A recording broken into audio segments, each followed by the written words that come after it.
New South Wales Premier Gladys Berejiklian. You can still get a test.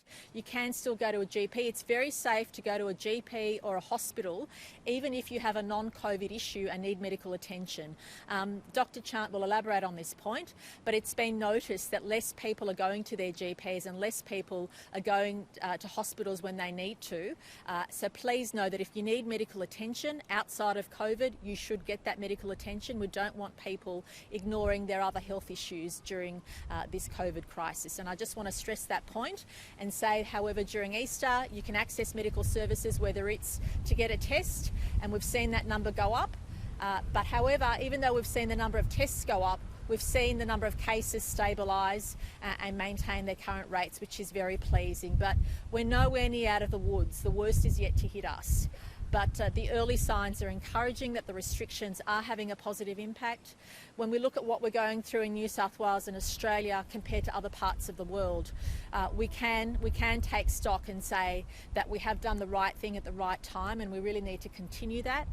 But we're always getting health advice on what that means for the future. Again, a big thank you to everybody over Easter. Please keep it up tomorrow and the day after that. We don't want to see anybody unintentionally getting the virus because they haven't stuck to the restrictions or their loved ones haven't. I know it's really hard.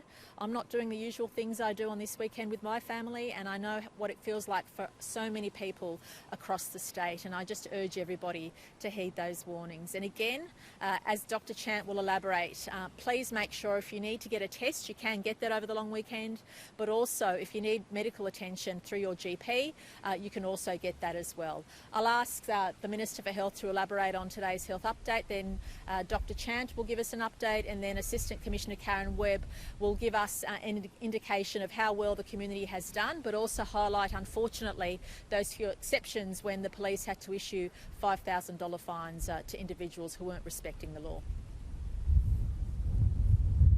Thank you, Premier.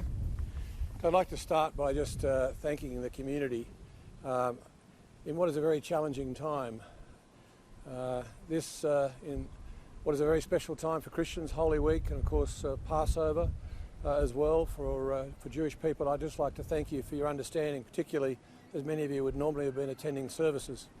So many of you have made sure that we are complying with our social isolation, our separation of 1.5 metres each from the other. This morning as I came here, I stopped at our local chemist, and people were lined up on the pavement, all separated by 1.5 metres. We stopped at the coffee shop to grab a coffee, and they were exactly the same. So right across our great country, our great state, our great country as well, people are actually complying, so thank you.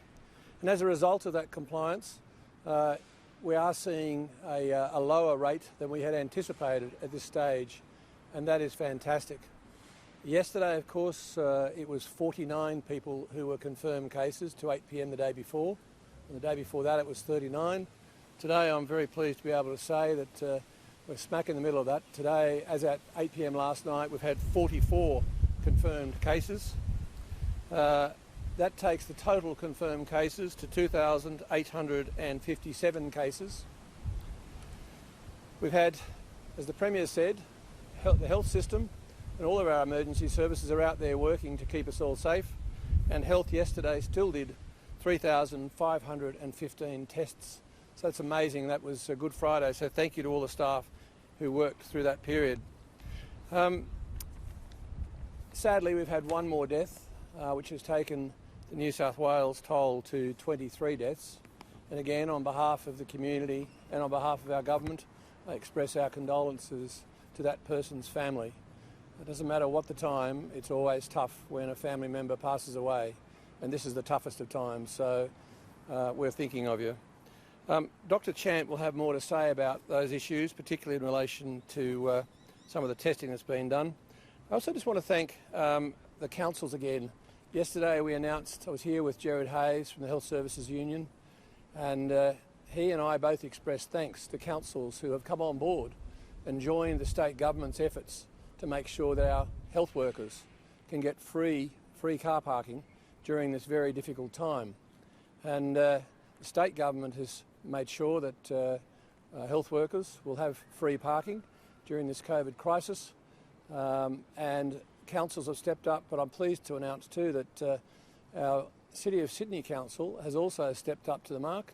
I spoke to Lord Mayor Clover Moore, and she has confirmed that essential workers are being issued with permits to be able to park free in their car parks and at other locations around the city where it's necessary. So thank you, and I encourage all councils right across the state to take this message on.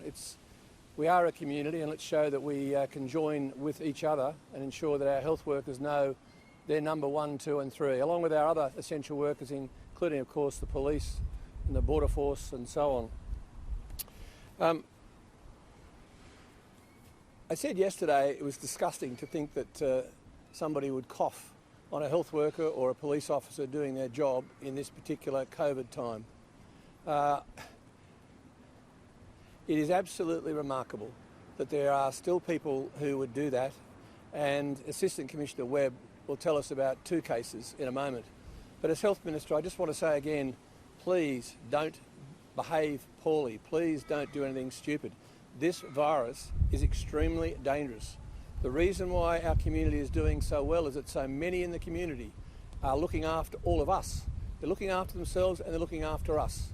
So even 1, 2 or 3 people who do this is just completely unacceptable. And I just ask those people who even contemplate those issues to rethink it. With that, I'd like to ask Dr. Kerry Chant to speak. Before she does, I just want to say this. Dr. Kerry Chant and her public health team have been working on this crisis now continually since about the 2nd week of January, when it really started to take control of the world. I can't tell you how much admiration I have for Dr. Kerry Chant and her public health team, but all of the health workers across this state. As Health Minister, I couldn't be prouder to work with each and every one of them, and I think if we can make sure the community are actually out there patting them on the back, not shaking hands, but patting them on the back whenever you see a health worker, whether it's a nurse, whether it's a cleaner, whether it's a security officer, or whether it's some of our most senior health staff, as with Kerry Chant, just a giant thank you to all of them. Dr. Chant. Thank you, Minister. So there's currently 212 people being treated by New South Wales Health, including 30 patients in an ICU and 23 of those that are ventilated. I also want to update you on the testing that was conducted on the Ruby Princess amongst the crew. There were a total of 88 tests that were undertaken, and those tests were undertaken on those with mild respiratory symptoms and those that were recovering from the illness on board the ship. That's identified 44 cases were positive, and those tests are not unexpected given the COVID on the ship, and I just want to stress that there's a combination of those that are recovering, and as part of our recovery process we're testing them for clearance, as well as those that have got some mild respiratory symptoms. There is action being taken and I'm pleased to say we're working cooperatively with Border Force, Aspen and New South Wales Health. There's regular conversations happening every day. There are going to be some strengthening of infection control procedures on board the ship, and also there's going to be an external food provider to provide food and catering on the ship as an additional enhancement measure. Thank you. Thank you. There's currently a joint agency operation underway to repatriate more than 1,100 people who have now completed their 14 days quarantine at Sydney hotels. This will be an operation that remains ongoing now for a number of days. I understand the operation is going smoothly, and almost more than half of those people have already left safely on their way home.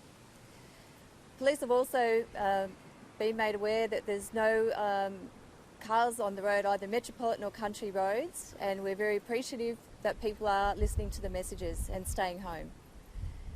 Operation Tortoise is still underway and double demerit points still apply.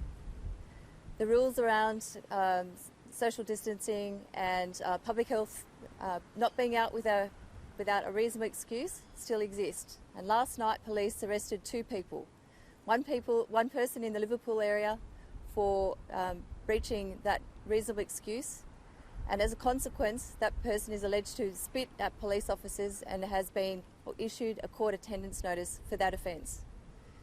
In a separate incident in the Port Stephens area, a man was arrested after spitting at police during a domestic violence incident. He was issued a $5,000 fine. Spitting or coughing at public officials is disgusting and against the law. It's disgusting at any time, particularly during COVID. Anything else?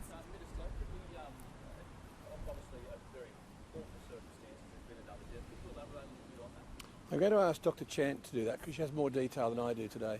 Dr. Chant. Certainly. The new death is in a 91-year-old female with pre-existing health conditions who died in hospital. The source of her infection is unknown, and let me express my condolences to her family at this difficult time.